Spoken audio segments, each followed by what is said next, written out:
All right, we are recording. Welcome, everyone. Thanks for joining us this evening. My name is Kevin Barney with Mass Bay Youth Lacrosse League. Again, thanks for popping on this evening. Very excited. We've had a great week. This is our 10th webinar so far in this week, and capping it off tonight. And as I said, for those who have joined us before, this actually started off about week and a half, 2 weeks ago, with a call with Mitch, Belisle, and talking about our coach clinics being canceled and what could we do. And both Mitch and Ryan were planning on coming to the Boston area to present. And so we started, talking about what could we do, and came up with the webinar idea. And I know a lot of people are doing, but it's ended up with a week-long set of presentations, not only with these guys from Trilogy, but several other of our partners. We had Pete Goalie on earlier today, Sean Quirk and Eric Haggerty. Marty Bowes had one every morning this week, a different topic. Joe Nardella and the Face Off Factory did a great Face Off one. So we've had a little bit of everything, but it's been started and capped off by these guys at Trilogy, really stepping up for us and providing some escape, relief, and education pretty much all at the same time every night. So it's been a ton of fun for me to spend an hour or so each night with these guys and hearing them talk about this sport.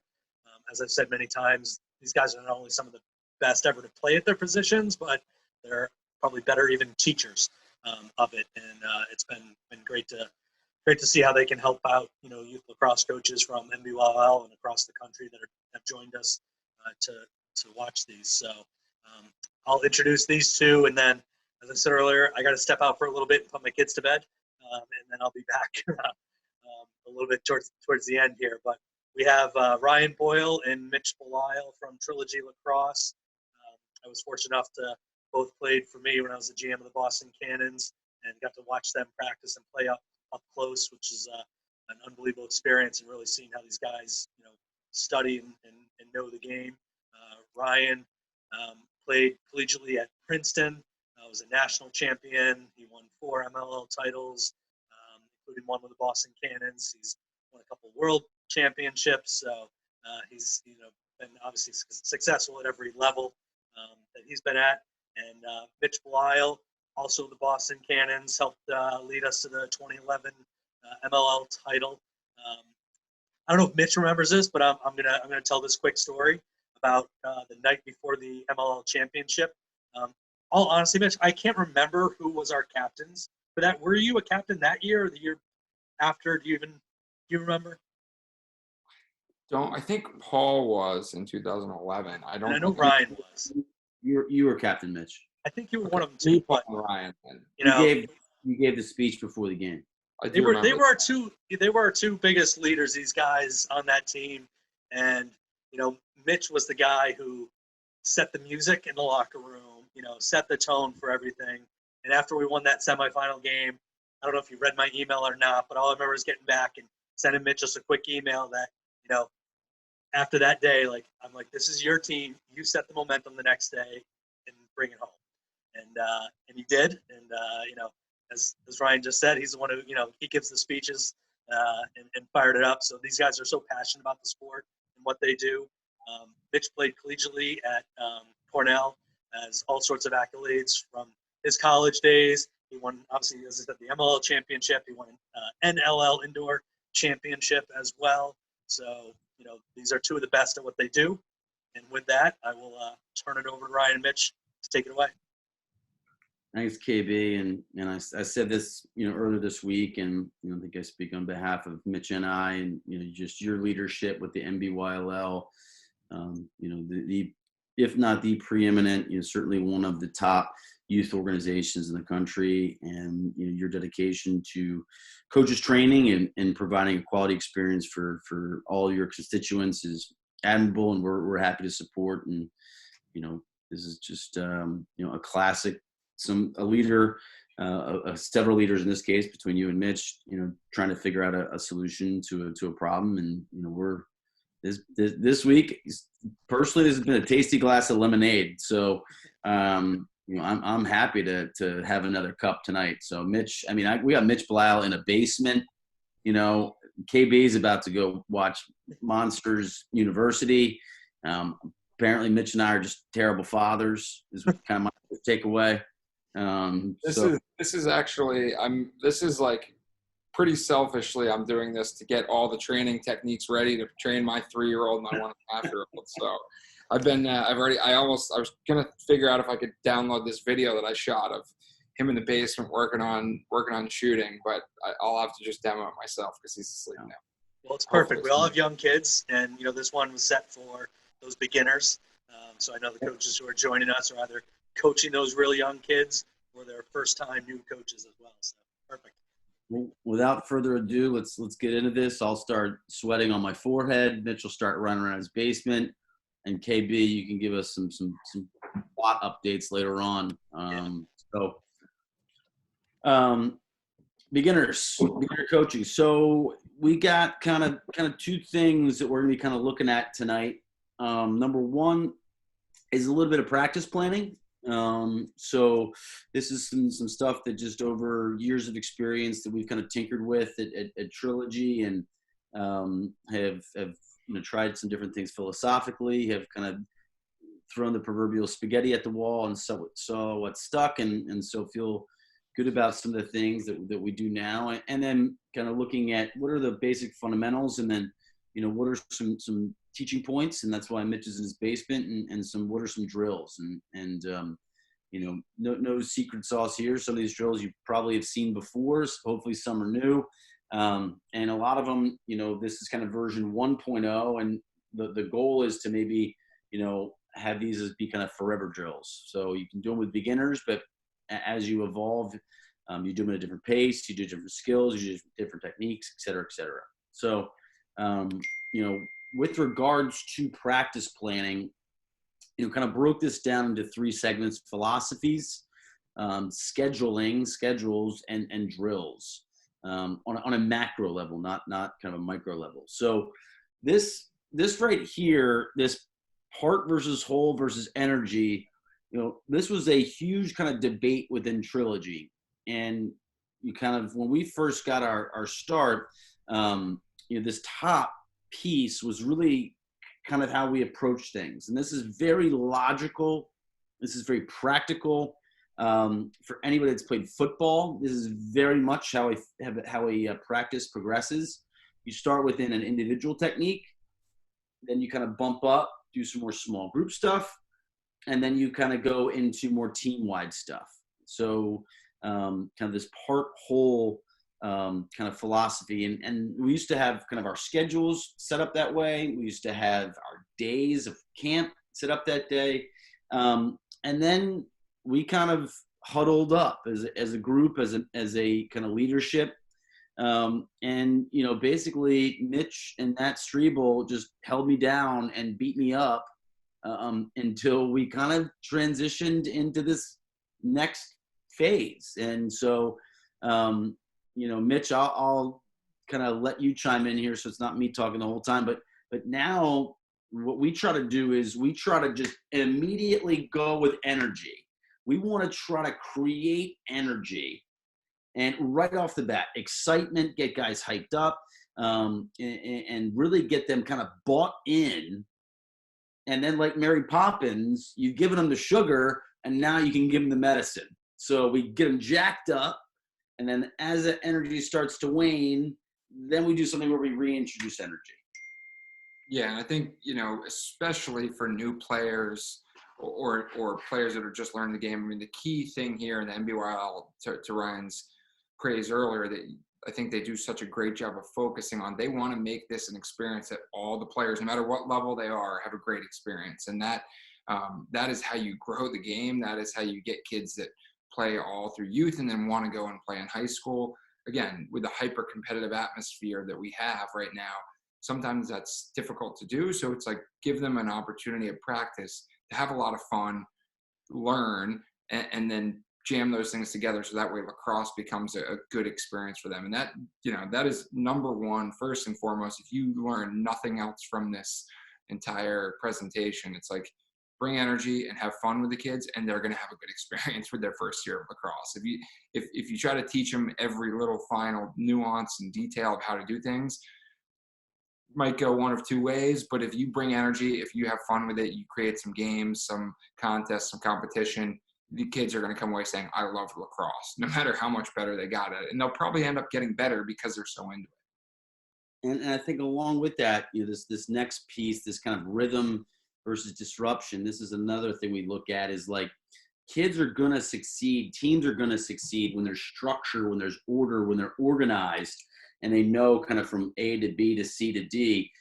That being said, when you kind of do that, things can also get a little stale, and you can kind of get the whether it's the young player looking at the butterfly, right? The shiny object kind of goes by, or the kids picking grass. Like there's also ways where you can kind of disrupt that. And so those are another things that we kind of look at if we're in something, how do we kind of disrupt things? How do we kind of re-engage them, kind of re-grab their attention span? And with that, some of the, the rhythm piece and the repetition piece, there's a program that we work with out in Arizona at our spring break training, West Lynn. They have like 10 drills. They always do these drills. And to Ryan's point, you got to keep it fun. You got to make it competitive. But coach says it, they get right into the drill and they know it, and they can get better through this drill. They throw a wrinkle here and there. So having a couple go-to drills, maybe they're your most fun drills, but go-to drills that you get into them every time or every other practice, that's also super helpful to creating that rhythm, but also having that consistency, and then you throw a little wrinkle in there as they get better at that drill.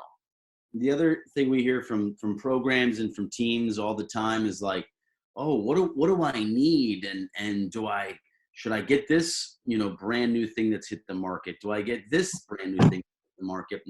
And this is like no knock on any sort of products. Like we love shooting targets as much as the next group. Cones and balls, okay? So if you are like doing a drill and you need to set up lines or positions that people go to, put a cone there, because then a player will run to that cone. And then balls, nothing is more frustrating than when you got to stop a drill to do a ball hunt just to run that thing over again. Look, we believe in strong ball hunt cultures, but if Mitch and I are doing partner passing and we only have one ball at our disposal, and I throw it to Mitch and Mitch misses it and he's got to chase it, like you're losing what you're gaining in culture, you're losing in reps. So like you could still have a strong ball hunt culture at the end of a drill or the end of a practice or the end of a segment. There's a reason why everyone like is just loving box lacrosse, and that's because the balls never leave the field. And so you never have to really do a ball hunt. So we're firm believers, like if you have money as a program, invest it in cones and balls. Mitch, watch and whistle. What are Trilogy lacrosse policies with coaches? I mean, if you don't have a watch and a whistle, you might as well just go home, because first thing, the cones, I always say cones like catnip for kids. You put a cone down and kids will just automatically gravitate. They're kid magnets. So, but then the watch and the whistle, like especially with young kids, you don't want to be watching the clock, but you want to try to keep somewhat of a consistent, we'll get to scheduling, but knowing when you got to change it up. And if you get into a drill that you're having a ton of fun, maybe going a little bit long, but recognizing. And then the whistle, you have to be able to get the attention and just the coach is there saying whistle. It's just not the same. So kids are very simple creatures, and a watch and a whistle go a long way in keeping them on task. And this last piece is a little bit controversial, but I kind of throw this out there. In a lot of cases, coaches that are coaching beginner players, in a lot of cases, they're beginners themselves, and they never had a background playing. Maybe this is a dad that wants to be a part of his son's life. Maybe this is somebody that played a different sport and didn't have it growing up. If you don't know what you're doing with a stick, if you're not good at the basic fundamentals, then you're going to either demonstrate bad habits to your players or lose credibility. So there's a ton of drills that I do where I don't use my stick. I'll just have a thing of balls and I'll just kind of float it or throw it. based off Kevin Barney's introduction, trust me, I can catch and throw. But if you're not super comfortable catching, throwing, scooping, cradling, don't use a stick. A lot of the best coaches in the history of the sport, they don't walk around the field with a stick. And like the joke I always make is like, I don't think Mike Krzyzewski is out there like shooting jumpers, okay, with like the Duke basketball team, but I think we all can agree he's a pretty good coach. So scheduling. So the way that we think about things when we create a schedule is very much with an operational mind. So and this is even more critical with beginner players, because a beginner, you send them to get a water break, and I mean, dear God, it's like 20 minutes later. Yeah, say build 7 to 10 minutes into the schedule for that.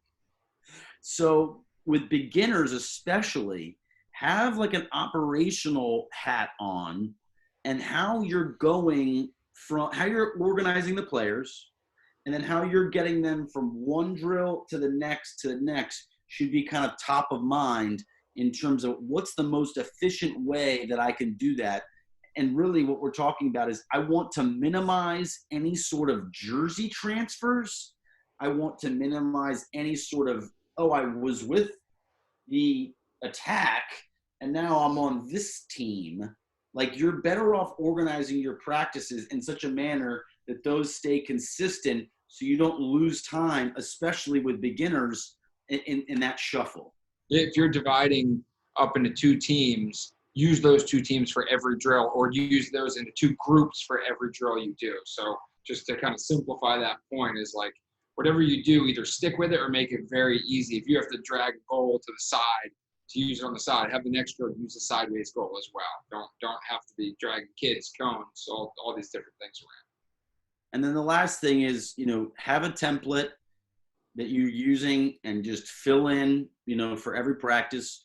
Always have a plan. You can always change it. You can always break it, but have a plan kind of going in. And the last thing, and I think Ryan and I, this is something I certainly, I'm guilty of, but I think it's helpful, is like I always over plan, have more drills in practice, assuming that we're not going to get to one. Because the worst thing you can do is you rip through everything and then you're like, oh man, I've got 15 minutes. I don't know what to do. I'd rather always have an extra drill built in that you can cut, as opposed to, running out of things to do. If you're like, oh, we'll do stick work, we'll do some ground balls, and then we'll figure out the next 20 minutes. Like that's typically when you get in trouble. Looking at drills. So for every kind of drill we do, this is kind of how we approach things. Number one is, what is the setup and execution? So how does a player set up pre-drill? How does the drill actually work from a mechanics standpoint? So that's kind of step one. Step two is, what are the teaching points? What am I trying to get out of this? What is the why out of the drill itself? Lines. If you go more than 4, you want to think about how can I create another line? Right? After you kind of set this up, go over the teaching points, there is nothing worse than like the first rep comes through and you're blowing the whistle, stopping everything. Second rep comes through, you blow the whistle, you stop everything. Third time through, it's like, let all 3 or 4 people make the mistake and then correct it once. So that's kind of the quote unquote swallow your whistle. And whether that's on a micro level or macro level, like, let them play. And then if things are going smoothly and one player needs some attention, you can kind of pull them aside. If it's something the whole group is making, then you can address it as a group. The other thing that we always try to do with drills is some sort of built-in competition. And Mitch, you're the king of this. So I'll let you take that point and kind of run with it. Yeah, and this is like when you look at our, we run a New England day camp up in Northborough with 1st through 8th graders, and we segment out the 1st and 2nd graders, and everything you do, you have to make it exciting, have to make it fun. And even now, it's fun kind of having this like little lab down here in the basement with my 3-year-old, where I'm like, okay, what works for him? And I'll come down here and he'll say he wants to come play hockey and lacrosse, and we come down here and then all he wants to do is change jerseys. And I'm like, okay, well, how many times, can you take 5 shots and then we'll change jerseys? and then he gets into those 5 shots. So setting some targets, setting some goals, making it something that they can achieve and be really. He takes his 5 shots and he talks about how great he was at shooting, and then he's cool with either changing jerseys or going back to shooting again. But having something that these kids can like achieve and succeed at and compete at. I mean, that's ultimately why all of us play sports, is that competition factor. And then the prizes and the point system thing, that's where having that energy and that creativity, those are the things that kids remember. The coaches that, go and buy dollar store prizes and give the practice player of the day a prize because, whether that's a $1 little medal or toy or something like that. But those are the things that they might seem silly, but they go such a long way in creating that all-around experience and making kids just fall in love with the game and make practice fun. And then the last thing is, we touched on this earlier, like, when do I repeat a drill versus introduce a new drill?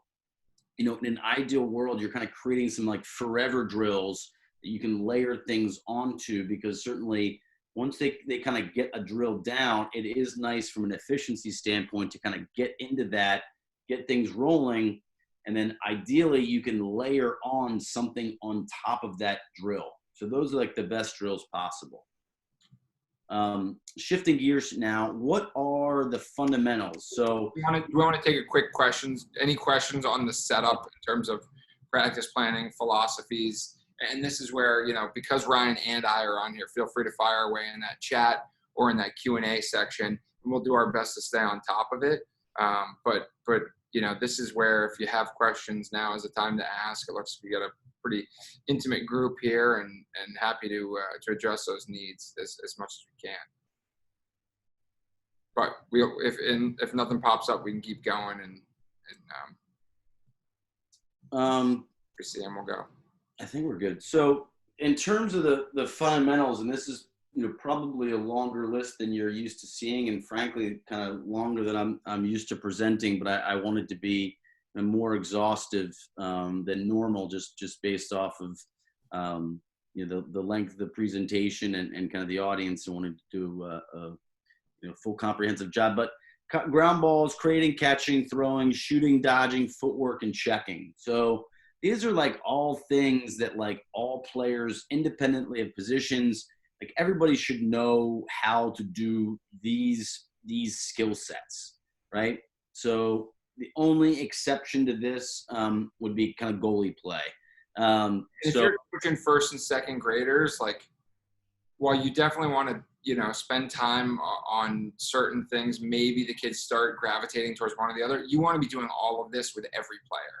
To Ryan's point, it's like positionless is probably best at that first and second grade level. Everyone needs to get better at all these things. And goalies need to be able to do these things. It's more of like goalie play isn't a part of this.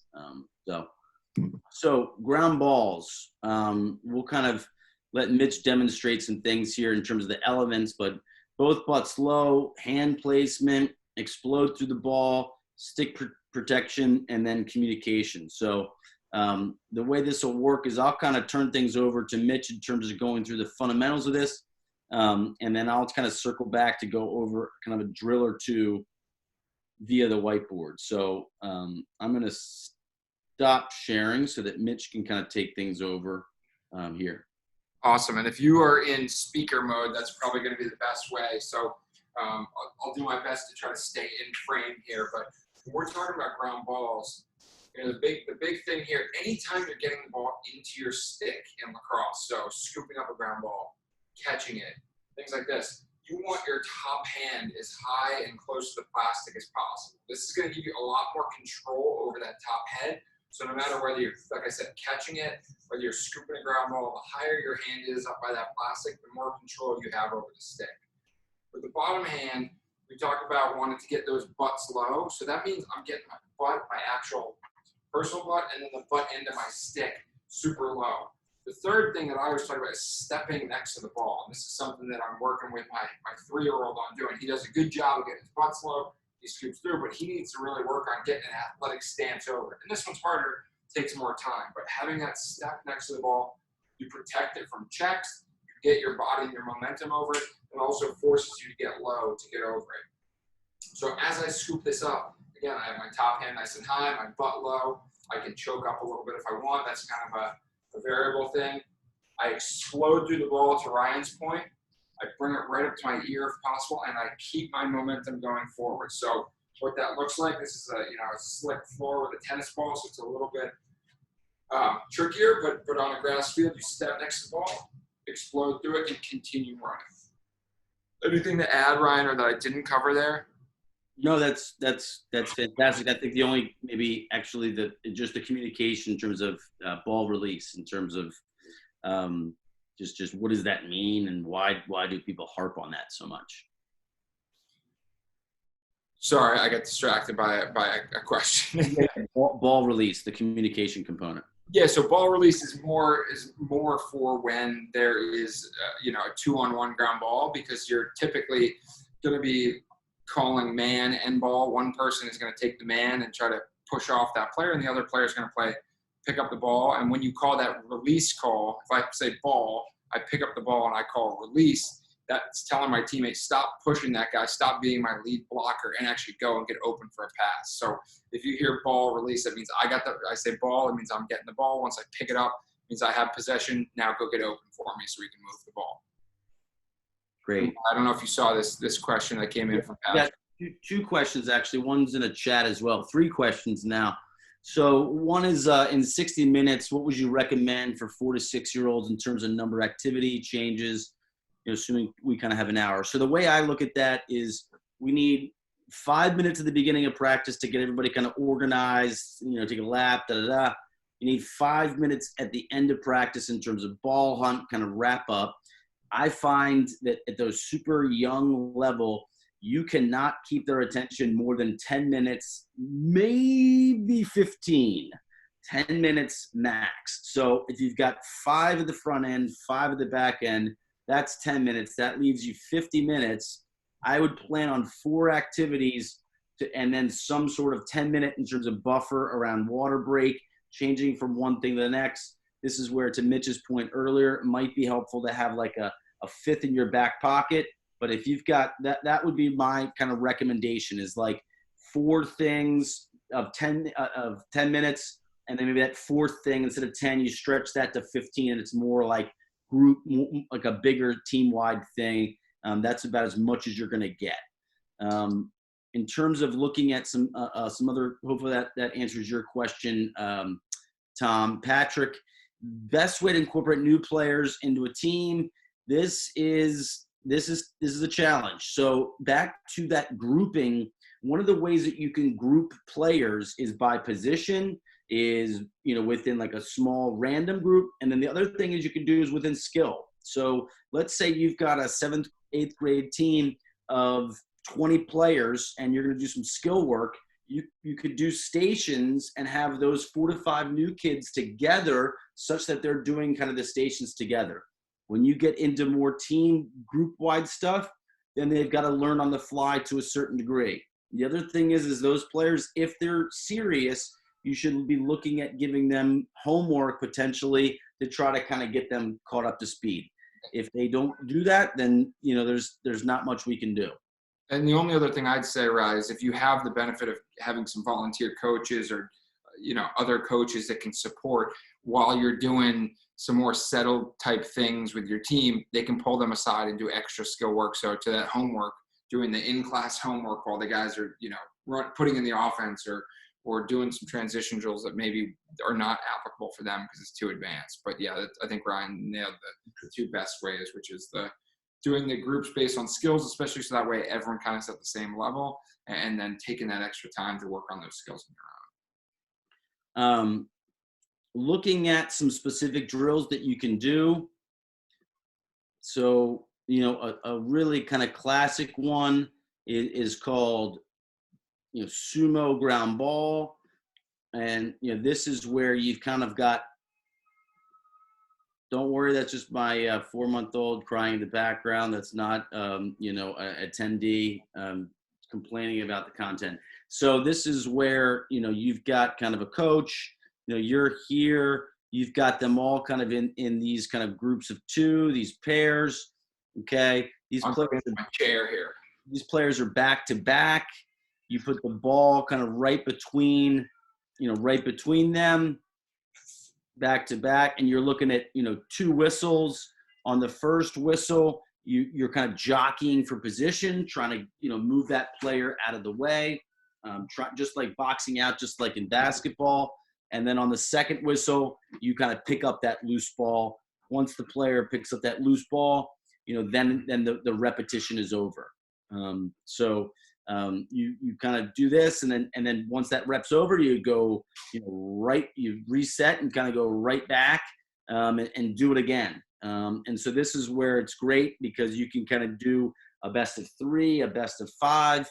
And then once you kind of get through that, then you kind of like, okay, everybody switch partners, and so this is a great drill in terms of, one coach is able to manage, a bunch of players. Number 2 is back to that skill point that someone asked. This is a great thing in terms of like, hey, make sure you're matched up against somebody of kind of equal size and skill, and so the kids kind of self-select kind of to a degree. So that's called sumo ground balls. Another, especially with beginners, of anything that you can do in terms of like, what's a childhood game that they all kind of know? How do I make that a lacrosse version? So this is just musical ground balls. So you've got 1, 2, 3, 4, 5, 6. Right? And so all I'm going to do is just put out, 1 less ball. So those are some oddly shaped balls right there, Mitch. So there's 6 players. I put out 5 balls. I'm the coach. I blow the whistle, and these players all run and out and scoop up a ground ball. And then, once they pick up that ground ball, then they got to run back, back to the original starting point. And then to avoid complete mayhem, what we do is as soon as you pick up a ball, that player's kind of safe. We're not like decking or checking somebody. This is all about kind of going after, the loose ball. And, whatever player didn't pick up one, what I have him do is then join the coach, and then he'll help me put out kind of the next set. That way he stays engaged. And naturally, this kid gets super creative, and he like hides it under a cone or puts it on a white line, or, stands on top of it or what have you. But this is, musical ground balls. And we had a question about sumo ground balls, one at a time, or all groups go at the same time. That's the other benefit to sumo, is you get a lot. So all these drills that we're going to talk about today, the last thing you want is 1 or 2 kids going and 12 to 18 standing there watching them. So we're going to try to get you as many drills as you can that either get everyone involved at the same time, or big groups going at the same time, or you get through a lot of quick reps. So that way everyone gets a lot of touches. So hopefully that answers your question, Joe. Ryan, I don't know that we had it defending. So for this, I do think it's important for this ground ball piece is just defend. We talked about scooping a ground ball, trying to battle back to get a ground ball. Yeah. Quick points. Can everyone see my screen? I know it's not full screen, but everyone can still see. Oh, there. Out of here. Go ahead, Mitch. But so the one thing I will say is that when you're behind a player, so it's a little bit difficult without someone there, but the areas you want to attack, so if you're chasing someone, the areas you want to attack is that butt end. You want to try to get a lift on their butt end, a poke, or a slap. And this is something that kids, when they start playing lacrosse, the kids that are aggressive and athletic and like contact, they love that, because you can tell lift, poke, slap, attack that bottom hand. And the ones that are a little bit more timid, you sometimes have to say, hey, they're wearing gloves, it's okay, you can give them a whack, it's not going to hurt them. So you're going to want to lift, poke, or slap, attack that bottom hand of the player who's in front of you, and then just like basketball or any other sport, then try to box them out, get in front, and scoop up the ground ball yourself. So really want to avoid like going for those big over the head checks, trying to go for the head of the stick, which always ends up in them running over the player in front of them and knocking them down. So really focus on that lift, poke, or slap in that butt end, and then working to box out and get back in position. So that's some techniques and kind of 2 drills. So kind of moving along, want to go towards cradling here. So the elements that we want to talk about. Number one is proper stick setup. And really what we're talking about here is your pocket, your hand placement when you're cradling, the box area, which is kind of above your shoulder next to your head. That's called the box. Lacrosse loves using the same word for like multiple things. So there's the substitution box, there's the box next to your head. X is behind the cage as well as the face-off X, but I digress. One hand versus two hands, and kind of how do you protect your stick, which goes back to A, the box that we just discussed, and then B is just a really good rule of thumb is you want your man, then your body, and then your stick, which is like very clean and kind of easy to follow. So I'll turn things over to Mitch with regards to a cradling and kind of stick protection, and then I'll go over kind of a couple drills that you can do.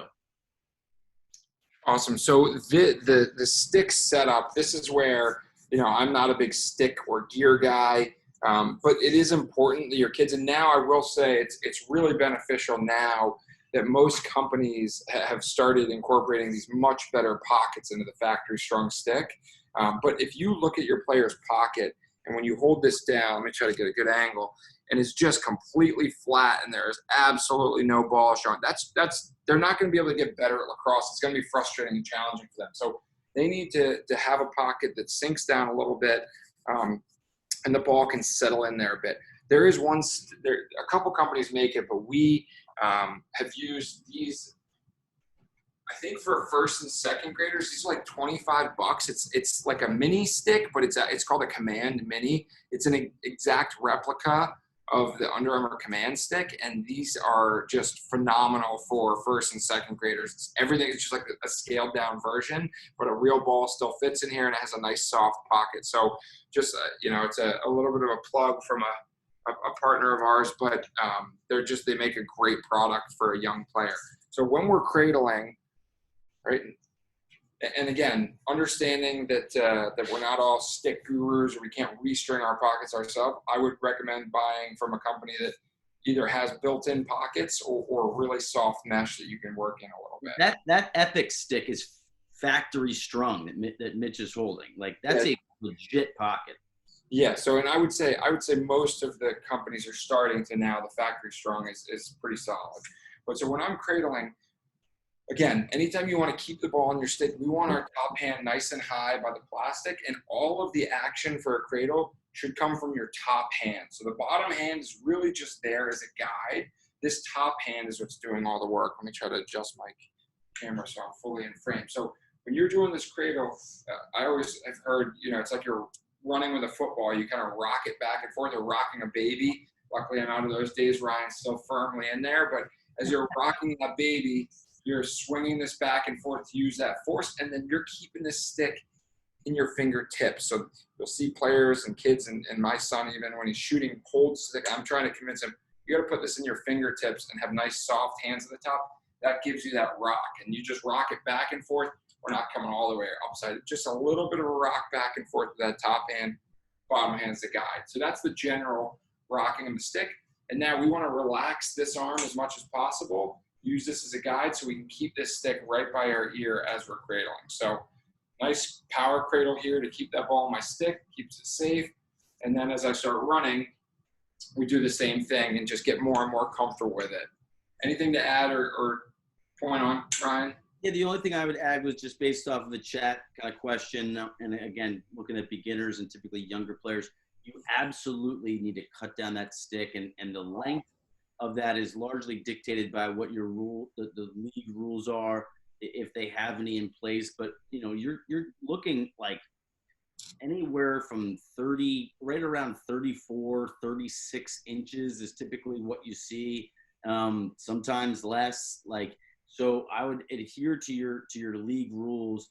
If your son is not playing in a league and is just playing more kind of like in the backyard, like wherever their hands like naturally fall, like just cut that off. Like you want them playing with something that feels natural, and something that's longer. Like that length certainly makes like a huge difference. And that's to Ryan's point. I love that. Like, it's especially true with long balls. If I consistently see a kid choking up on a stick when he's playing defense, got a stick out, I say, take a piece of tape, put it around there, and go home and cut your stick right there, because that is where your hand should be at the bottom when you're throwing or when you're playing defense. That's where your hand should be. So I love that point by Ryan. And this mini stick is nice for that first and second grader. But I would say my 3-year-old, he plays with this one. I would probably cut it down if he was going to be playing in a real league, because he does choke up when he's throwing and shooting it. The next thing, one last thing is the one hand versus two hand. Sorry, go ahead. So with that one hand and two hand cradle, so when we go to the one hand cradle, we still want to keep that stick up and down. We want to avoid that suitcase carry. So we're keeping that stick up and down, and we're keeping our hand out. You get the Long Island, loves the hand up. You got the old school with the hand down. But either way, we're using the fingertips again. We're using that force, and we're rocking it back and forth to protect that stick. And again, we can do that with both hands. Typically, if we're doing this, it's because we're dodging, because it's very hard to feed one-handed. So a lot of times you'll see a tackman, Ryan, when he's dodging, he's looking here, but you're always going back to two hands when you're looking to pass and move that ball on. And for beginners, Mitch, if you just go back to that one-handed, two-hand cradling, so you notice that top hand, my dad put tape right there so that I knew as I was moving my hand up and down the stick, it's like, oh, I need to get my hand all the way at the top when I'm cradling one-handed, when I'm cradling two-handed. So he put tape there as a tactile reminder of like, okay, my hand is in the right position. So that's something that I think is really useful for beginners, is like putting tape where their hands should be for certain actions, such that they have that reminder. And all kids, their brains kind of think differently. For me, that was a good tactile reminder. And last thing, right, before we switch over to whiteboard, is if a stick gets in between your two hands, all you got to do is let go with your bottom hand. That stick will fall out, and then you go back to cradling. So as you get into the age, advanced technique, Mitch. Advanced technique. Where they're checking, they're poke checking me, I just let go, stick falls out, and I keep cradling it. Again, I probably didn't talk about my 3-year-old George too much, but he did it one time just naturally. I'm like, God, I love that kid. He's already besting some kids that I'm coaching right now. So, looking at some drills you can do. So, for those that joined me the other day for attack, this is going to be like somewhat repetitive, but like a very easy thing to do is just set up cones in terms of on about a 45-degree angle. This can be anywhere from 8 to 12 yards apart.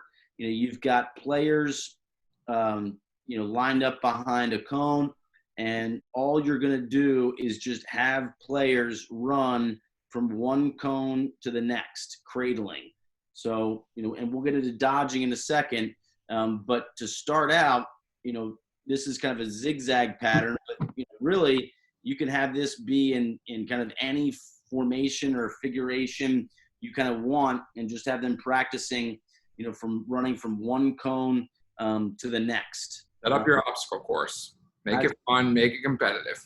That's where I'm going next. So I'll turn things over to you to explain it. But like, the best way I think is just, again, think of games that you love to do, and then just make a lacrosse version of it. So, here I'm not, again, back to that lines, like I'm not going to have a line more than 3 or 4 players, maybe 4 max. So we'll just go 4 across the board. Okay. And I'm going to create an obstacle course. Okay. And down here, like, so, I'm the coach. Oh, sorry. I'm the coach, and, at cone 1, you have to do a certain action. At cone 2, you have to do a certain action. At cone 3, everybody's got to run around cone 3. And at cone 4, you've got to drop to your knees and bark like a dog before running back to your line.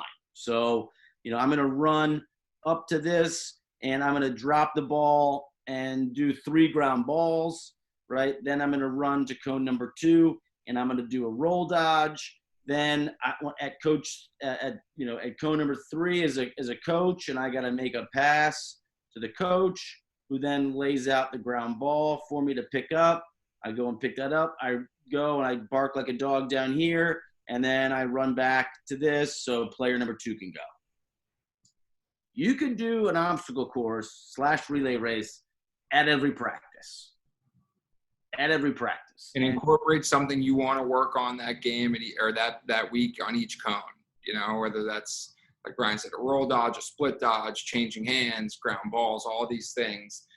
The only limit here is your creativity and your patience. And here's now there's a competition. There's a winner, there's a loser. Back to our point about creating energy. If I know this is the first thing that we're doing at practice, I'm showing up.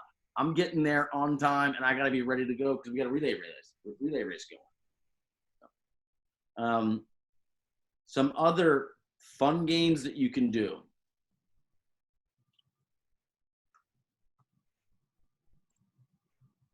Again, what are childhood games that need no explanation, okay? And we just make them lacrosse versions. Next one up is red light, green light, cradling. So you're the coach here. All the players are lined up, right? You turn your back and say green light, and they all start sprinting forward, right? You turn around and say red light. If somebody keeps moving, if somebody drops the ball, if somebody, you kind of do the whole fake out thing where you act like you're turning around and don't, then they got to go back to the starting point. So then you turn back around, say green light, and they all kind of sprint in, right? Sprint in, sprint in. Again, this kid wasn't paying attention. He kind of went over this way, right? Then you turn around, you yell red light. Oh, he dropped the loose ball. You go back. He kept running. He goes back. So red light, green light, cradling. You can get creative. You can all with your strong hand, all with your weak hand. You got to change hands. Maybe you've got a lesser skilled player and he's allowed to drop the ball once or twice. Maybe this is your best player and he's got to go in his weak hand the whole time. So, good old fashioned red light, green light, cradling. Last one I'll just kind of point out is cops and robbers. So you've got everybody, all the X's have a ball in their stick, and you've defined some sort of area they have to stay in. These 3 hearts right here, we're not going to go with hearts. We're going to go with stars. These 3 stars right here, they don't have a stick. They don't have a ball. And on the whistle, they're just chasing after these players who are running away from them while cradling, right? And if they get tagged, they're out. If they can keep away from the cop, then they stay in the game. So again, this is working on cradling and sprinting at full speed. If they drop the ball, they're also out. So you got to keep the ball in your stick. And this is a great way, who are these 3 guys? Are these your 3, best players? Or these your 3, you can mix and match. This is a great way for maybe a new beginner player that's athletic to build some confidence by knocking some kids out. So this drill is like a fan favorite for kids all the way. You can do this with high school kids and make the stars have to have sticks and they have to take the ball away from them, and you can make the space super tight. Whereas like kids, you have the stars not even have sticks. They're just tagging. So that way you're not worried about kids like, baseball bats throwing at each other. But this is like a staple day camp one, and really it shows you who can cradle, who can dodge their head up, who looks where they're going, and it's a great drill, especially if you have some fun with it. Get them really excited about being the cops, the robbers. Any questions so far on that last segment? It looks like we're pretty clean. It looks. Great. Moving on to the next topic, catching and throwing. So what does proper hand placement look like? how do we present a target when we're catching the ball? How do we give with it when we're throwing? The concept of push, pull, snap. And like any athletic move, while this is all looking at our upper body, it's a total body type of mechanics and a total body technique. And so what does our torso look like? What is our shoulders? How do we engage our back? And then most importantly, what are we doing with our footwork with regards to this execution? And you know, in terms of drills, you know, Mitch has got a wall there, so he'll show you a wall ball. Yeah, and this was, you know, the foot thing, I'm going to have to do a little adjustment here. I'm on my knees because I got a low basement. I'm living that low basement life. But the big thing that we really want to focus on as we're throwing it, we want to point. I always talk about this. We want to point our butt end, wherever we point our butt end, that's where the ball is going to start going. And then we're going to point the head of our stick at our target. So if you just do the straight up catapult shot off the shoulder, see if a kid just puts a stick on their shoulder, they point this, and then they point this stick where it needs to go, it's probably going to get in the general vicinity of where they want it to go. Now, realistically, we'd rather them have their hands out away from their body a little bit more comfortably. But you can see my bottom hand is all the way at the bottom. My top hand is somewhere near the middle or just below the middle. A lot of times I'll use my have kids bring their elbow down. That's about how far it should be. Wherever it's comfortable that you can snap this wrist towards that target. So bottom hand at the bottom, top hand just under the middle, and then I'm going to point towards my target. I want to bring my hands back behind my body, turn my shoulders and my feet. I'm on my knees right now, but my feet are going to be perpendicular to my target. I throw it, and then as it comes back to me, my top hand slides up to the top, so it's sliding that top hand up, so I give him a big target, and then I give with it as it comes back, and I turn my body and my shoulders, ideally. So what this looks like in practice, got a little lip here, so I got a little challenge to work with. I point my butt end, get my hands away, throw it, bring it back. Point my butt end, throw it, bring it back. Point, throw it, bring it back. So left-handed, point my butt end, throw it, bring it back. Point my butt end, throw it, bring it back. Notice I'm trying not to have a million cradles as that ball comes back to me. Trying to get one quick cradle, get my hands in the right spot, point that butt end, and let it fly. Anything I'm missing there, I know it's tough to see with my, my knees, what the feet look like, but if I was going to do this a little bit more naturally, and I'm not going to be able to really throw it, but be right here, my feet turned as that ball comes, it's coming back. Yeah, and if Mitch was had a little more space, you'd want to step with your opposite foot, just like, I don't know, every other sport in the history of mankind. So if you're throwing with your right hand, you step with your left. If you're throwing with your left, you step with your right. So, and then when you're receiving that pass, as much as you can, a lot of times the kid will push off their back foot and they'll end up flat-footed when they're catching. We want to turn our body before that ball comes back to us, so we can give with it and bring it back to put the weight on that back foot as the ball comes back. The thing that you really want to watch out for, and it's probably actually easier for Mitch to show sitting down, especially for beginners, is there's going to be a tendency for them to want to snare or cradle catch. So you want to reach out and snare it, as opposed to lining up their stick and just giving with it. So that's a real thing to kind of look out for. The other thing is just, and I'm not sure, maybe it's a carryover from, I'm not sure exactly where this kind of came from, but you see a lot of beginner players that when they present the target, instead of just being kind of relaxed and being like right at their head like this, because there's plenty of room to go backward, they have a tendency to put their stick out like this and then only want to go back to here. So they like present their stick like this out in front, right? Instead of just calmly keeping it here and going back. Because if you have your stick out and you bring it here, you don't have the stick nearly as protected or in a position to then throw. Whereas if you start here and go back, now it's better protected and then you can go right into a pass. And a lot of this all comes down to having soft hands on the stick. And this is something I didn't learn until college. So it took me a few years, but not having that death grip on the stick, opening up that wrist. So the stick you should be able to snap your wrist pretty easily to move that stick forward and backwards. If you're like this, you can't really move your wrist. Your wrist is locked in. So having that soft touch, you can rock the stick. That starts with having the stick in your fingertips instead of that death grip. Your thumb kind of giving that thumbs up on the side, and an ability to rock it back and forth. A couple drills to do. Number one is kind of partner passing. Just to like put things in perspective, like, partner passing. First of all, wall ball is the best thing that you can do.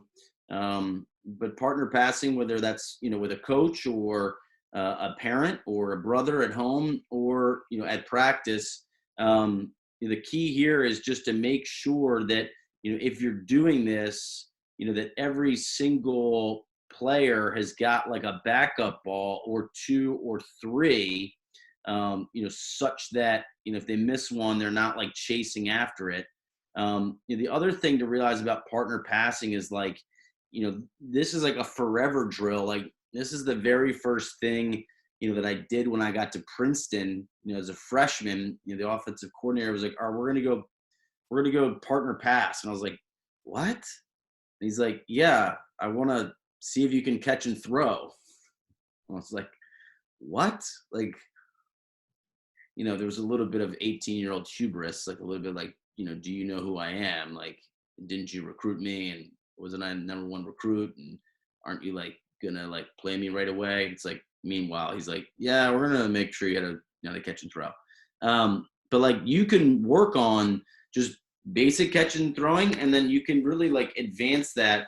Mitch was on a knee. Like, that's a great technique to eliminate, one kind of variable so you can focus in on the upper body is, and I used to do this as a football player, when you're warming up, you would start on kind of one knee. So if you're right-handed, you have your right knee down, your left knee up, and you're turning your body and throwing.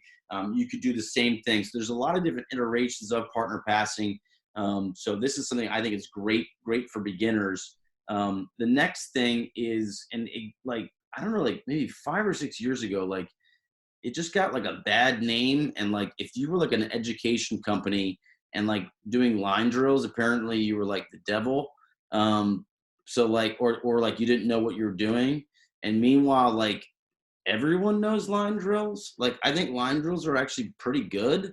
Like, they're really easy to set up. Most humans like know how to do line drills. The word line drills gets a bad rap is if you've got like 7 kids in a line, and they're just all standing around. So our recommendation would be twofold. Again, back to that line, like no line should have more than, 3 or 4 people. So like, that's kind of the cutoff point. And then the other thing is to have 2 balls going at once. So, this player should have a ball and this player should have a ball, such that when now this player is running, they're throwing to the second player in line. So, you're making this pass. And now all of a sudden, in the course of 2 subtle adjustments, you've significantly increased the amount of repetitions. But yeah, line drills like got a really bad rap about like 5 or 6 years ago. Meanwhile, like, I don't know, like we would show up to Cannon's practice. It's like, okay, line drills. It's like, yeah, everybody in the history of mankind knows how to do line drills. So The Delaware game the other last year, and they were doing partner passing. First thing, I posted it on Twitter. I'm like, it's good enough for the CAA champs or CAA finalists. It's good enough for anyone else. After that, like with regards to stick work is like, and I mean this like on a more holistic standpoint, like put cones in a geometrical shape and have players throw the ball to a cone and then run behind that cone. So you could make a triangle, you can make a box, you can make a diamond, you can make a star, you can make whatever shape you want. Put cones, put players behind those cones, put backup balls, and have players throw to a line, and then follow their pass and get behind that line, or get behind the line behind that cone. And you've got yourself a successful stick work drill. Mitch, anything else on that front? No, I mean, I think this is where, like, your teams and kids, beginners, are only going to be as good as their ability to catch and throw the ball. And if you get kids that really invest in their stick work, you're going to have a really good lacrosse team at a young age. And it's also going to allow you to take the next steps in development and developing skills and things. So it's just super important to spend a lot of time on this, but also find ways to make it fun, make it engaging, and make sure kids aren't getting discouraged, because it's not easy. It takes time. We're running a little tight on time, so I'd be remiss if I didn't do some defensive stuff. So this shooting piece, we're just going to kind of quickly, if we have time, we can come back to it. If it's of interest, we can come back to shooting, and dodging. But I want to talk about some defensive footwork here, because I think this is something that's kind of far overlooked. And I think also this is the type of, like, a lot of people call it like athletic literacy, where, like, especially for beginners, like, if you can teach them how to play defense, you've got a functional lacrosse player. And in a lot of cases, if somebody's starting, or somebody's coming over from lacrosse, maybe they play soccer, maybe they play basketball, maybe they play football, maybe they play another sport where it's like, hey, we're going to teach you how to play defense, we're going to teach you some footwork, and they're like, I can do this. So the elements of footwork here, in terms of your stance, just a couple different techniques in terms of shuffle, backpedal, drop steps, when to turn your hips and run, and then approach angles, which is, again, back to that multi-sport athlete that I talked about, very typical in, like, football, for example. Talk us through just some of this footwork stuff, and then we can go through some simple drills here. Yeah, and Rye, the next slide is checks, but I'd like to just jam that into this, because there's only one check that I think you should be teaching brand new players, and that's my favorite patent pending check, the leave it there check. Yeah. But so when I'm playing defense, right, I always break it down into 3 parts. The first part is your actual breakdown of the ball. So the breakdown is your butt is sitting down, like I was just in the chair, butt down, chest stays up, and your stick stays out. So if players play defense and their butt is down, their chest is up, at any point, and their stick or their hands are out in front of them, at any point, if you're in that position, you're probably in a pretty good position as long as you're moving your feet. So as soon as I break down the ball, my butt's down, my chest is up, my stick is out, I'm able to bounce from foot to foot. You'll notice I said my hand is at the very bottom of my stick. My top hand is in a comfortable position to keep that out in front of me for that leave it there check I talked about. If you can convince first and second graders, third and fourth graders that the leave it there check is the best check possible, you're going to have the best defenseman in the field, because they're not going to be chasing sticks. They're not going to be going for the over the head checks. They're just going to leave their stick there. And against other players that don't know how to handle pressure or can't switch hands, they're going to knock the ball down so many times or keep them away from the goal. So that leave it there check is by far my favorite. So butt down, chest up, stick out in front. That's step 1. Keeping that stick out. And then the big thing is, as that player is dodging towards you, it's quick, choppy steps back to match their speed. So as you break down, you get in front of the player, you match their speed, and then eventually they're going to have to pick a direction and run around you, and that's where you're going to drop step and drive. And I use the language drive as opposed to push, because a push is a penalty, but a drive, you can have your hands separate on your stick if you're driving with your legs and riding alongside a player. As soon as you push with your arms, that's a penalty. But this is no way to really play any sport. You never see guys coming out playing defense in basketball like this, or cornerbacks aren't lining up on the defensive side like this. So keep your hands at a comfortable position and work on driving with those legs and driving on the body as opposed to pushing. Can you walk us through the shuffle versus the turn, hips, and run? Because I think there's a time and place for shuffle, but I think sometimes coaches expect a player to be able to shuffle at the same speed that someone's sprinting, when that's when you need to turn your hips and then run with the offensive player that you're covering. Yeah, I hate shuffle drills in practice because it's not realistic. The only time you maybe shuffle is when you're off ball supporting and helping to the inside. Otherwise, like you said, Rye, if you're defending someone who's running, you're going to have to run. So that means that's why you backpedal, is to match that speed a little bit, give a little bit of space. If you keep your stick there, you give yourself a 4 foot or 6 foot buffer, right, as they come near you. And eventually they're going to get closer and closer, and they have to make a move. That buys you time. That buys you space. So eventually when they make that move, you can turn and you actually open your hips. That's the drop and drive. And then you run along with them, trying to and drive them off their line. So shuffle, good off ball. I imagine shuffle is good also in terms of approach. If the offensive player is just kind of running around aimlessly, you can kind of shuffle along with them. That's good for approaches. But then once that offensive player comes at you, then we're backpedaling, drop step, turn hips. Is that fair? Yeah, I think so. I mean, hey, if an offensive player is so slow that you can just shuffle and stay in front of him, great. But just realistically, that's not going to be the case if you're playing anyone with any sense of trying to get to the goal. Well, now I just feel insulted because a lot of guys shuffled against me. So what is that say? So how do we practice this, okay? So what are we doing in terms of some drills? So this is basically the complete, replication of that zigzag stick handling that we talked about earlier. Now you're just doing it for defensemen. I'll make them stars for Mitch, right? So now we're just doing it for defensemen. So we've got that. We could use that same cone setup. And now we've got players here. They're turning their hips to this cone, drop step, turning their hips to this cone, drop step, turning their hips to this cone, drop step, running here, drop step, running here, and then I end down here. As soon as this player gets to this second cone, now the second player can replicate, and kind of so on and so forth. And then when they're done, they start back here, they end down here, and then we just now reverse this and they go the other way.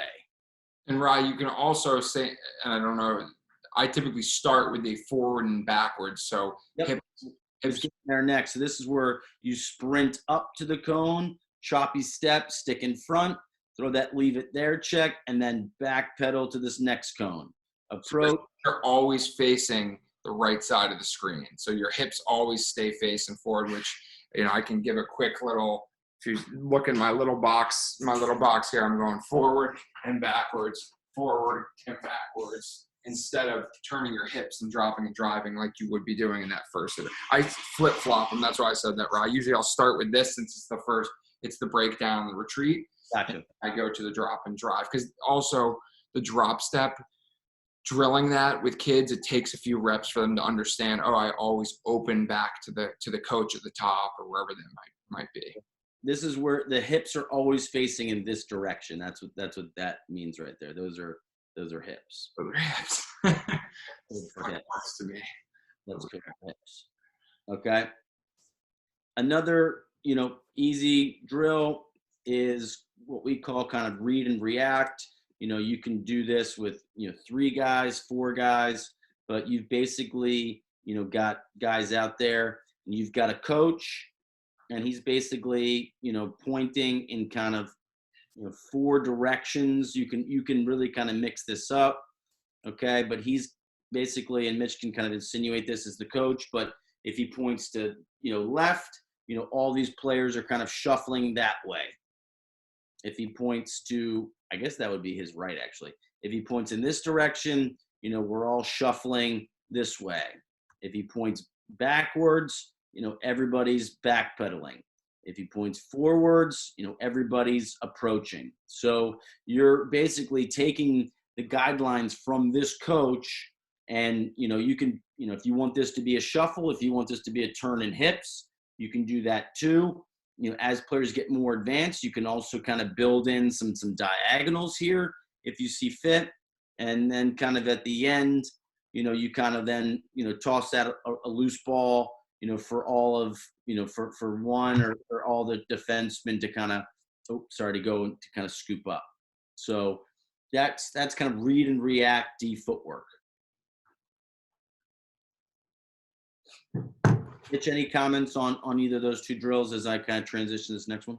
We talked about the ideally on that read and react, you're replacing the shuffling with a drop and a drive, but it is tough because you got to turn, drive, and look over that shoulder. But again, as much as you can avoid the shuffling and have kids turn their hips and run, that's what you're going to want to do defensively, just to practice those changes of the hips.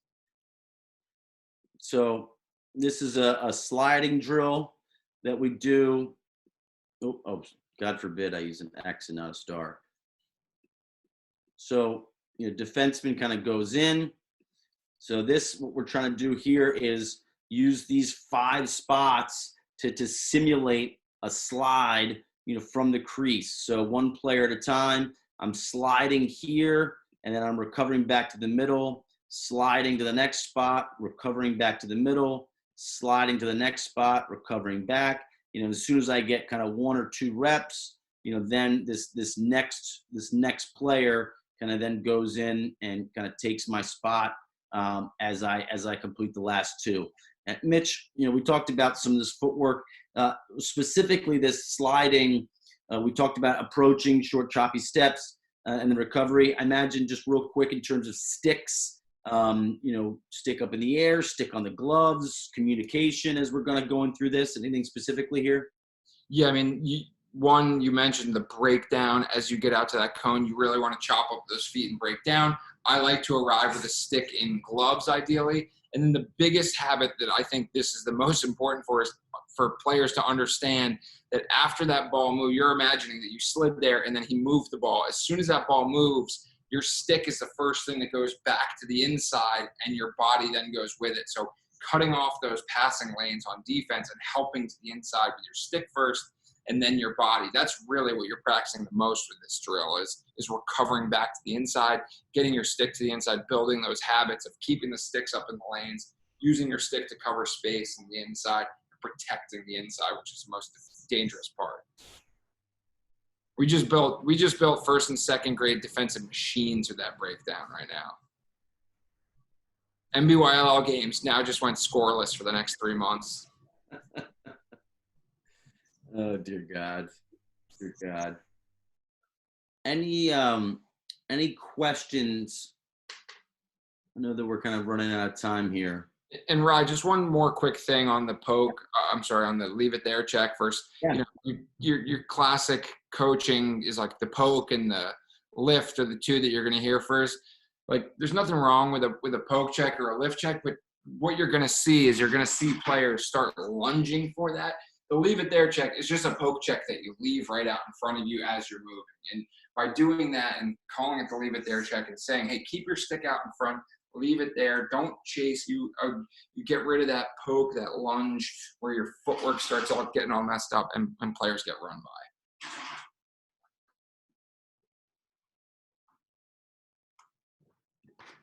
We got a cue? Yeah, there are questions. How do you get the kid who can't stop slashing to stop using his stick as an axe? Great question. You take it away. So for a lot of these drills, you can practice these without a stick, and a very simple kind of the proverbial carrot and stick. I guess probably a bad pun given the lacrosse reference, but if a player can't handle the responsibility of the stick, then take it away from him. Or if he does commit a slash or some sort of penalty, then 5 push-ups, 10 push-ups, a lap around the goal, touch 3 lines, sprint somewhere. Like, those are all certainly things that you can kind of look at. So hopefully that answers your question there. Maybe we can show them breakthrough and conquer might be a good drill then, Mitch, if we can maybe add one more drill. Yeah, breakthrough and conquer is great. You want me to take over the whiteboard here? Sure. Why don't you take that over as I answer the next question? First in grade, would you suggest having players playing every position? 100% yes. 100% yes. These should all be positionless. They should all have a short stick, no long poles, obviously, but everybody should be, basic lacrosse fundamentals. So all the things that we've gone over, it doesn't matter what position you play, you need to be able to catch, throw, scoop, cradle, shoot, dodge, have defensive footwork, and throw checks. And so this is, and when you're just starting out, you want to learn kind of all those skills. So 100% everybody should be playing every position and learning every skill set. And breakthrough and conquer here, this is just a simple, basically a one-on-one drill, but you use a box of about 3 to 4 yards wide and 5 or 6 yards here. And what you're doing is basically just a one-on-one, and I do 3 rounds of it. The first round, you have no sticks for anybody. So this offensive player doesn't have a stick, he doesn't have a stick. So this is where you got to work on quick, choppy steps, and you're basically trying to defend this player outside this box, not let him get into the box at any point. So this is where you can work on that breakdown, quick choppy steps, and then turning and driving. The second round, I'll have the offensive player with a stick, and then the defensive player with a stick but no ball involved. And then the third round, he has a ball and a stick, and then he has a stick. So you can do 3 rounds of it to really focus on like seeing how effective it is to use your feet, then how a stick helps you, and then how even when he has a ball, you got to trust that, or else kids start chasing for the ball and they get beat to the cone, or they get beat to the box. Any recommendations for a simple offensive formation for grades 1 to 2 playing 7v7? I think, you're not really looking at anything beyond just trying to get them organized, if anything. My recommendation would be, and this is a little counterintuitive, but I would look to do a circle, so no crease. I think that at this age, what you're going to find is a lot of players want to cut, either backdoor their man, or they want to cut to the ball, and so thereby, keeping creating a circle, either what's called a 1 circle or a 2 circle, will create lots of space for those cuts. So my recommendation, this is a 1 circle, since there's 1 behind, and then a 2 circle looks like this. But using a circle is going to do 2 things for you. Number 1, I always do that. Number 1 is it's going to leave the crease open. So that way, if this guy's got the ball, I can cut, I can cut, I can cut. At least if I get by my man, there's nobody there. You just want to keep that crease open. So if you cut and you don't get it, you need to kind of cycle back out. So with the 7v7, is it 2-3-2? Is that, or is it 2-2-2? So you end up in a 4-on-4. You end up in a 4-on-4. Sorry. So same principles apply. Sorry. Yeah, no, I just wanted. When we do 7v7, so I would just go like this, or a diamond, right? Or a diamond like that. If anything, maybe you kind of go single crease, but that would be the other one, a single crease in a Y.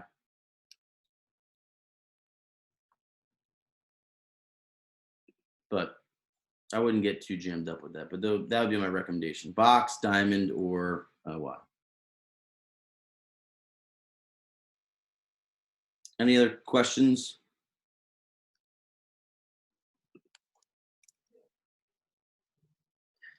Great. I realize that this is kind of open nationally, but with regards to the NBYLL, we do some additional programming. We are keenly aware that nobody knows kind of how everything's going to unfold. We're hoping that everything is smooth sailing by the end of the summer. Most of this stuff is in early to mid to late July, as well as all the way into August. So if you are kind of in and around the Massachusetts area, hopefully one of these is a good fit for your players where they're just starting her out. Obviously, that's our audience. It's kind of more this day camp route.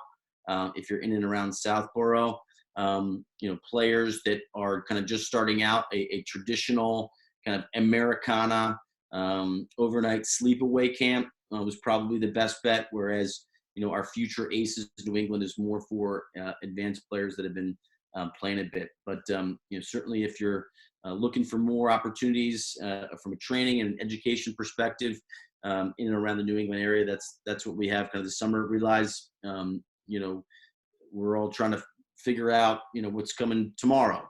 So it's not lost on us. So we certainly are making sure that we hopefully have the appropriate tone. And if there is interest, we've got some things with regards to delayed cancellation policies and things like that we are more than happy to talk to, if you're interested in kind of sending a group of players. If not in the Massachusetts or New England area, we've got other programming kind of elsewhere. Sorry, Mitch, go ahead. I was just going to say those, everything we've covered, like we practiced this over 10 years at this day camp and it works. So to the degree that, this stuff, we have seen kids now that are in high school, I think the first New England day campers are just starting to go to college now, which is pretty cool. And these are kids that learn these fundamentals at that camp or, hone them at those camps. So all this stuff that we're talking about is stuff that we're actively, not just preaching, but we're actively honing and adjusting year after year over the last decade. Yeah, any content for self-learning to share with new players, this is where I'd really, encourage them to go to YouTube, and there's plenty of tutorials around a lot of the basic fundamentals that we talked about tonight, and whether it's the players or the parents, such that they are kind of bought in as well. Certainly I feel blessed to have my father that played and have some older brothers, but certainly if the parents are engaged, that's helpful. And looking at YouTube to kind of go over that stuff is certainly a good place to start. And there's a lot of good content. And Kevin, these will be online. So yeah. Sorry, KB. Yeah. No problem. I was just going to say, Marty Bowes did a great one earlier in the week that's on our YouTube channel, just some things kids can do at home. So just some stick drills, kind of, getting the stick in their hand, even indoors. He did a great wall ball one this morning, a little more advanced, but he started off with some basic wall ball skills, some of similar stuff that Mitch was talking about. Yeah, Marty's great, and all these sessions have been great, KB. So yeah, go to these sessions. Yeah, we got a whole live. We got 10 of them. Well, yeah. We're recording this one. We'll put this up on our YouTube channel. I'll get it up tonight. Again, Mass Bay Youth Lacrosse League. Just if you don't subscribe to us, just go to YouTube and search for Mass Bay Youth Lacrosse League, and you'll see all the webinars that we did this week are on there. So. And then all the guys who run contracting businesses in Mass Bay are going to start calling me and telling me they're going to redo my basement, right? That's the way it's going to work. Love it. Well, thank you guys very much again for your time this week and expertise and sharing it with our coaches. And I think Mitch, I was telling Ryan before you jumped on, it was great. We opened this up just on our social media to any coach. And this morning we had a coach from California and a coach from Italy that was watching. So we've been getting people from all over. So, we're a big believer in sharing. We're not doing anything just to make, Mass Bay better. We want to do things that make it all better and help obviously help the sport. So much appreciated, guys. And for those watching, again, we're going to look to do probably a couple more over the next week or two. Depending on how long bored we get stuck in our homes, we'll see what we can do. I don't know what league it was. The guy right at the end just said thank you from Italy for it. So I gotta find that out. He actually wasn't in Italy. He just wanted to send a thank you from Italy. Yeah. But awesome. Thanks everyone for joining. Thank you to Trilogy Lacrosse. It's been a great week. And again, if there's any other content stuff that the coaches, that we haven't covered this week, feel free to, in the confirmation email that has my email in there. If there's things that you're looking for that we might be able to do over the next couple of weeks while we're home, we'd love to see if we can do that. And with that, hope everyone stays healthy and safe, and hope to see everyone out in the lacrosse field soon. Thank you, guys. Thanks, KB.